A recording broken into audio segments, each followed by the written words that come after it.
जय श्री राम दोस्तों, आइए जानते हैं कि सबसे बड़ा दानवीर कौन था, युधिष्ठिर या कर्ण। सबसे बड़ा दानवीर कौन था, आज इसके बारे में जानते हैं। एक बार अर्जुन ने श्री कृष्ण से पूछा कि सभी लोग कर्ण की इतनी प्रशंसा क्यों करते हैं। तब कृष्ण ने 2 पर्वतों को सोने में बदल दिया और अर्जुन से कहा कि सोने को गांव वालों में बांट दो। अर्जुन ने सारे गांव वालों को बुलाया और पर्वत को काट काट कर देने लगे और कुछ समय बाद थक कर बैठ गए।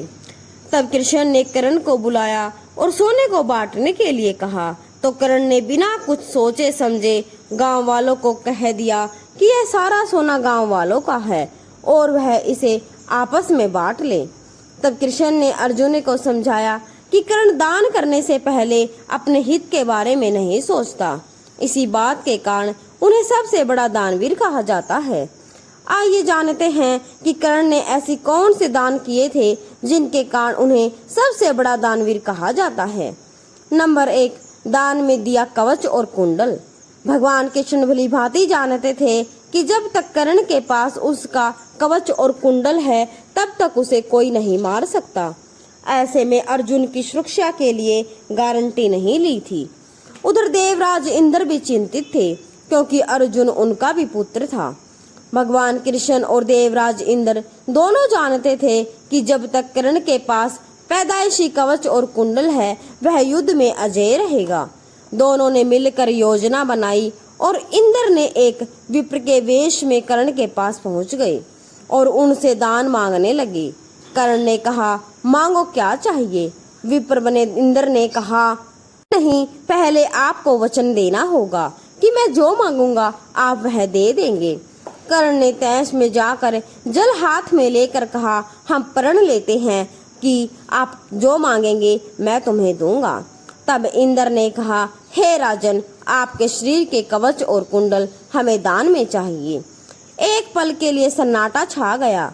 कर्ण ने इंद्र की आंखों में झांका और फिर दानवीर कर्ण ने बिना एक क्षण भी गवाए अपने कवच और कुंडल अपने शरीर से खंजर की सहायता से अलग कर दिए और इंद्र को दे दिए।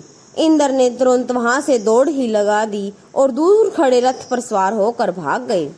लेकिन कुछ मील जाकर इंद्र का रथ नीचे उतरकर भूमि में धंस गया। तभी आकाशवाणी हुई कि देवराज इंद्र, तुमने बहुत बड़ा पाप किया है। अपने पुत्र अर्जुन की जान बचाने के लिए तूने छल पूर्वक कर्ण की जान खतरे में रख दी है। अब यह रथ यहीं धंसा रहेगा और तू भी यहीं धंसा रहेगा। तब इंद्र ने कर्ण को कवच और कुंड के बदले में अमोघ अस्त्र दिया। नंबर 2, कुंती को दिया दान में वचन।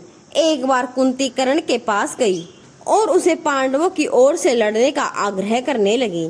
कर्ण को मालूम था कि कुंती मेरी माँ है। कुंती के लाख समझाने पर भी कर्ण नहीं माने और कहा कि जिनके साथ मैंने अब तक का अपना सारा जीवन बिताया उसके साथ मैं विश्वासघात नहीं कर सकता। तब कुंती ने कहा कि क्या तुम अपने भाइयों को मारोगे। इस पर कर्ण ने बड़ी ही दुविधा की स्थिति में वचन दिया कि हे माते, तुम्हें जानती हो कि कर्ण के यहाँ याचक बनकर आया कोई भी खाली नहीं जा सकता। अतः मैं तुम्हें वचन देता हूँ कि अर्जुन को छोड़कर मैं अपने अन्य भाइयों पर अस्त्र नहीं उठाऊंगा। नंबर 3, कृष्ण ने ली दान की परीक्षा।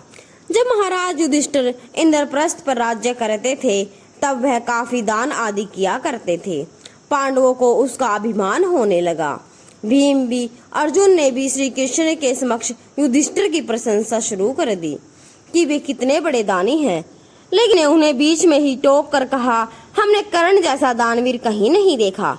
पांडवों को यह बात पसंद नहीं आई। तब कृष्ण ने कहा कि समय आने पर सिद्ध कर दूंगा।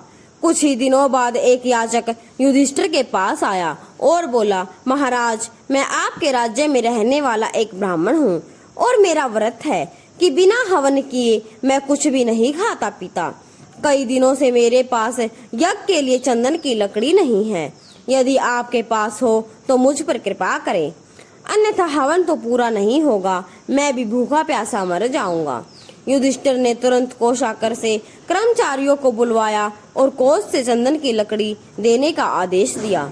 सियोंग से कोषागार में सूखी लकड़ी नहीं थी तब महाराज ने भीम व अर्जुन को चंदन की लकड़ी का प्रबंध करने का आदेश दिया, लेकिन काफी दौड़ धूप के बाद भी सूखी लकड़ी की व्यवस्था नहीं हो पाई। तब ब्राह्मण को हताश होते देख कृष्ण ने कहा, मेरे अनुमान से एक स्थान पर आपको लकड़ी मिल सकती है, चलिए मेरे साथ। ब्राह्मण यह सुनकर खुश हो गए और बोले, कहाँ पर है? तब भगवान ने अर्जुन व भीम का भी वेश बदलकर ब्राह्मण के संग चल दिए। कृष्ण सबको लेकर कर्ण के महल में गए और सभी ब्राह्मणों के वेश में थे, अतः कर्ण ने उन्हें पहचाना नहीं। याचक ब्राह्मण ने जाकर लकड़ी की वही अपनी मांग दोहराई। कर्ण ने भी अपने भंडार के मुखिया को बुलवाकर सूखी लकड़ी देने को कहा, वहां भी सूखी लकड़ी नहीं थी। ऐसे में ब्राह्मण निराश हो गया। अर्जुन और भीम प्रश्न सूचक निगाहों से भगवान श्री कृष्ण को ताकने लगे, लेकिन श्री कृष्ण अपने चिरपरिचित मुस्कान लिए चुपचाप बैठे रहे।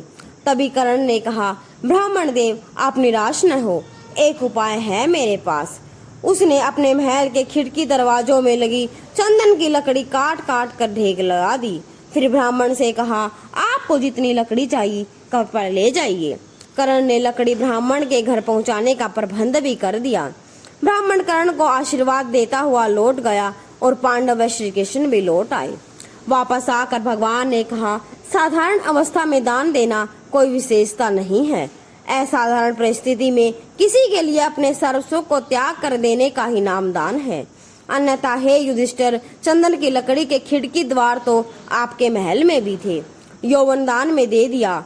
एक बार कर्ण ने अपना यौवन ही दान में दे दिया था। कथा अनुसार एक बार की बात है, दुर्योधन के महल पर भगवान नारायण स्वयं विप्र के भेष में पधारे और दुर्योधन से भिक्षा मांगने लगे। दुर्योधन के द्वार पर आकर एक विप्र ने अलख जगाई, नारायण हरि भिक्षाम देहि। दुर्योधन ने स्वर्ण आदि देकर उनका सम्मान करना चाहा, तो विप्र ने कहा, राजन मुझे यह सब नहीं चाहिए। दुर्योधन ने आश्चर्य से पूछा, तो फिर महाराज कैसे पधारे? विप्र ने कहा, मैं अपनी वृद्धा अवस्था से दुखी हूँ, मैं चारों धाम की यात्रा करना चाहता हूँ, जो युवा अवस्था के स्वस्थ शरीर के बिना संभव नहीं है।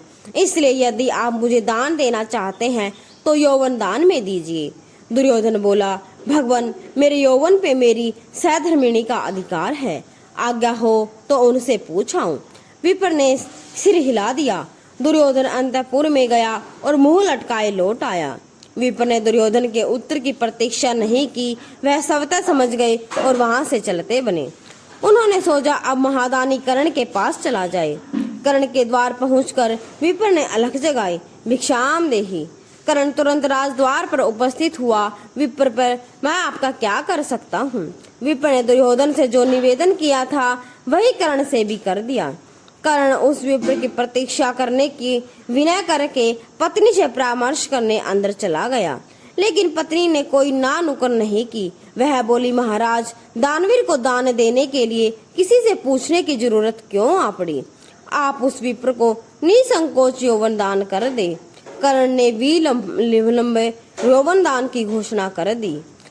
अब विप्र के शरीर से स्वयं भगवान विष्णु प्रकट हो गए, जो दोनों की परीक्षा लेने गए थे। नंबर 5, सोने के दांतों का दान। कर्ण का दान देने करने के लिए काफी प्रसिद्ध था। कहते हैं कि कर्ण जब युद्ध क्षेत्र में आखिरी सांस ले रहा था तो भगवान श्री कृष्ण ने उनकी दानशीलता की परीक्षा लेनी चाहिए। वह गरीब ब्राह्मण बनकर कर्ण के पास गए और कहा कि तुम्हारे बारे में काफी सुना है और तुम मुझे कुछ दान में दो। तो कर्ण बोला कि तुम जो चाहो वह मांग लो। ब्राह्मण ने कहा, मुझे सोना चाहिए। कर्ण ने कहा, सोना तो उसके दांत में है और आप उसे ले सकते हैं। ब्राह्मण ने जवाब दिया, मैं इतना कायर नहीं हूँ कि तुम्हारे दांत तोड़ूं। कर्ण ने तब एक पत्थर उठाया और अपने दांत तोड़ दिए। ब्राह्मण ने इसे भी लेने से इनकार कर दिया और कहा कि खून से सना हुआ यह सोना वह नहीं ले सकता। कर्ण ने उसके बाद एक बाण उठाया और आसमान की तरफ चलाया। इसके बाद बारिश होने लगी और दांत धुल गए। तो यह भी दानवीर कर्ण की दानशीलता की कहानी थी। तो दोस्तों, आशा करते हैं कि आज की जानकारी आपको पसंद आई होगी। अगर कहानी पसंद आए तो वीडियो को लाइक और चैनल को सब्सक्राइब जरूर करें। जय श्री राम, जय श्री कृष्ण।